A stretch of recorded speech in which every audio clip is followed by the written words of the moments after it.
भाभी जी, आपको अगर किसी भी चीज़ की ज़रूरत हो तो मुझे बता देना। मैं यहीं पर हूँ, आवाज़ लगा देना, मैं आ जाऊँगी और आपकी मदद करवा दूँगी। अभी तो मुझे किसी भी चीज़ की ज़रूरत नहीं है ननद जी, लेकिन अगर किसी चीज़ की ज़रूरत होगी तो मैं आपको तुरंत बुला लूँगी। आप चिंता मत करो, आपके अलावा इस घर में मेरा है भी कौन जो मुझे समझ सके। एक भाभी के लिए एक ननद बहुत मायने रखती है, आप तो इस चीज़ को समझती हो ना? हाँ, हाँ, क्यों नहीं मेरी प्यारी भाभी, बिल्कुल समझती हूँ। आप चिंता मत करो, मेरे रहते इस घर में आपको कभी किसी चीज़ की परेशानी होगी ही नहीं। ऐसा बोलने के बाद हिमांशी अपने भाई के कमरे से बाहर आ जाती है। थोड़ी ही देर बाद हिमांशी अपने कमरे में जाती है और एक नया सा सूट पहनकर अपनी भाभी के कमरे में आती है। अरे भाभी, अभी तक आप तैयार नहीं हुई हो? रुको, मैं आपको तैयार कर देती हूँ। हिमांशी अपनी भाभी सलोनी को तैयार करने लगती है। तभी सलोनी देखती है कि हिमांशी ने बहुत सुंदर और प्यारा सूट पहना होता है। वो शीशे में अपनी ननद को देखते हुए कहती है, क्या बात है ननद जी, तुम्हारा ये सूट कितना प्यारा लग रहा है, तुम्हारे गोरे रंग पर खिल रहा है।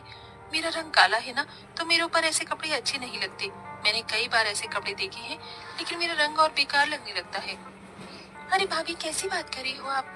ये तो बहुत प्यारा कलर है और ये कलर भी मीडियम है। इसे गाजरी कलर बोलते हैं।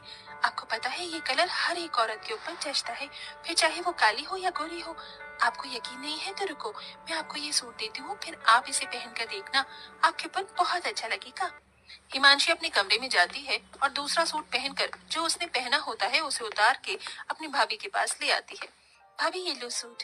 अरे ननद जी, आपको ये सूट मुझे देने की क्या जरूरत थी, रहने दीजिए।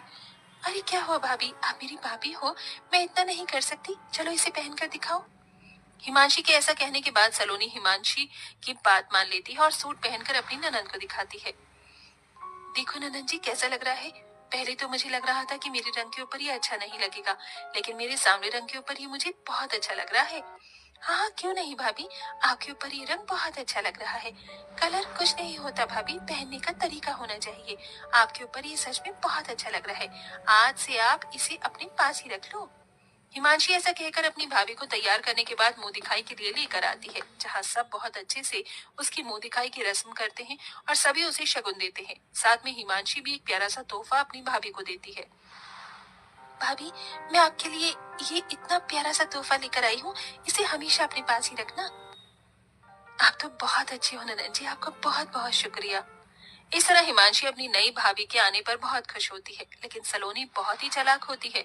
उसे जो भी चीज हिमांशी की अच्छी लगती है वो उससे लेने के चक्कर में उसके सामने ऐसा दिखावा करती है जैसे उसके रंग की वजह से उसके ऊपर कुछ भी अच्छा लगता ही नहीं। एक दिन सलोनी अपनी ननद के कमरे में आती है तो वो ननद के ड्रेसिंग टेबल पर बहुत